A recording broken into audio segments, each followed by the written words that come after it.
സുന്ദരി രാവിലെ അവിടെ പോയി കിടക്കുക. വെയിൽ കൊള്ളാൻ പോയി കിടന്നു കേട്ടോ. രാവിലെ വെയിൽ കൊള്ളുന്നൊരു പതിവുണ്ട്. രാവിലെ കഴിക്കാൻ വേണ്ടിയിട്ട് പുട്ടാണ്. അപ്പം അരിപ്പുട്ടാണ്. അത് മാവ് നനച്ചെടുത്തിട്ടുണ്ട്. ഇനി തേങ്ങ തിരുവണം, പുട്ടുണ്ടാക്കണം.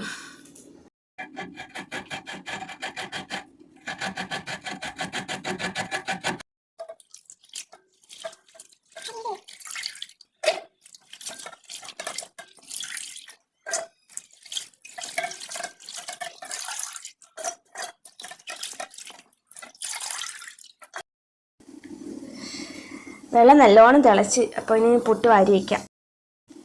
പുട്ടല്ല, മാവ്. അമ്മ രാവിലെ തുണി കഴുകുന്ന ഡ്യൂട്ടിയിലോട്ട് കയറിയിട്ടുണ്ട്. ഇനി പുട്ടുണ്ടാക്കിയിട്ട് കഴിക്കണം. ആദ്യം വാരി വെച്ച പുട്ട് ഇവിടെ റെഡി ആയിട്ടുണ്ട്.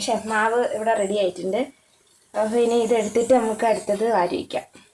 അങ്ങനെ പുട്ട് റെഡിയായി. ഞാൻ പുട്ടും മാങ്ങയിച്ചാറും കൂടെയാണ് കേട്ടോ കഴിച്ചത്. ഇത് നമ്മുടെ വീട്ടിലുണ്ടായ മാങ്ങയാണ്. കുറേ ഉണ്ടായിരുന്നു, പക്ഷേ ചിലതൊക്കെ അങ്ങ് പന്നലായി പോവായിരുന്നു. പിന്നെ ഇത്രയും കിട്ടി. പിന്നെ ഈസ്റ്ററൊക്കെ ആയതുകൊണ്ട് ഇവിടെ അടുത്ത് കശാപ്പ് ഉണ്ടായിരുന്നു. അപ്പോൾ അവിടുന്ന് പോയി ഇറച്ചിയൊക്കെ മേടിച്ചിട്ട് വന്നേ. ഇനി ഇത് കറിയൊക്കെ വെക്കണം. അങ്ങനെ അത് കണ്ടിച്ചൊക്കെ എടുത്ത് വൃത്തിയാക്കി എടുത്ത് ഇനി അതിന് വേണ്ടിയിട്ടുള്ള സവാള ഉള്ളിയൊക്കെ വഴറ്റുവാണ്.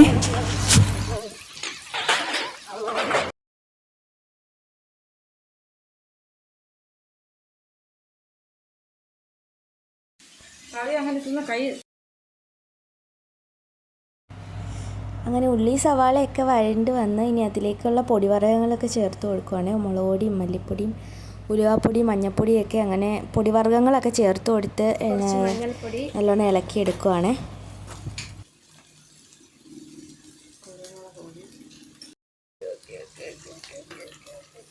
എന്തൊരു പുക!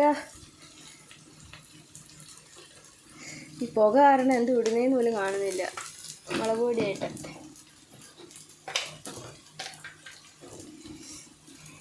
ഈ അടുപ്പ് ഡേഞ്ചറാണ്. ഫുള്ള് പുക.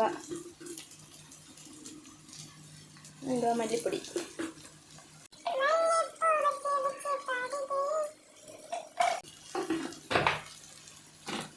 കഴിഞ്ഞോ? ബാക്കിയൊന്നും ഇടുന്നില്ലേ?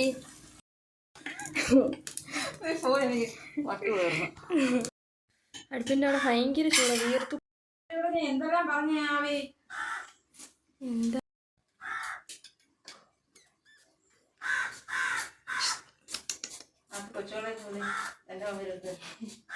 ഭയങ്കര എക്സ്പ്രഷനാ.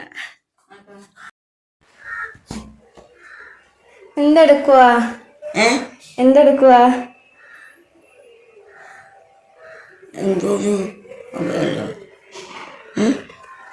റേഡിയോ കേൾക്കുക. എന്തൊരു പാട്ടാ റേഡിയോയിൽ? ഇപ്പൊ എന്തോ പാട്ടാ? എന്തോ മറ്റേ പറയുന്നെന്തോ ഗാനസല്ലാപമാണോ? ഉച്ചക്കിരുന്ന് ഗാനസല്ലാപം കേക്കുവാ. കള്ളി. എന്തിനാ?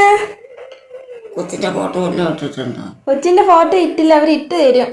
പ്രസവിച്ചതല്ലേ ഉള്ളൂ.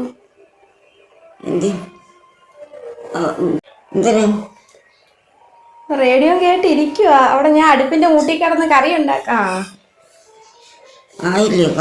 കൊച്ചൂച്ചേ ആവുന്നാവുന്ന്.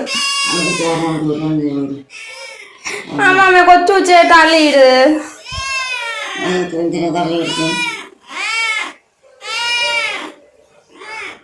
എന്ത് വയ്യ കൊച്ചൂച്ചക്ക്? കറിയൊന്നും ആയില്ലേ?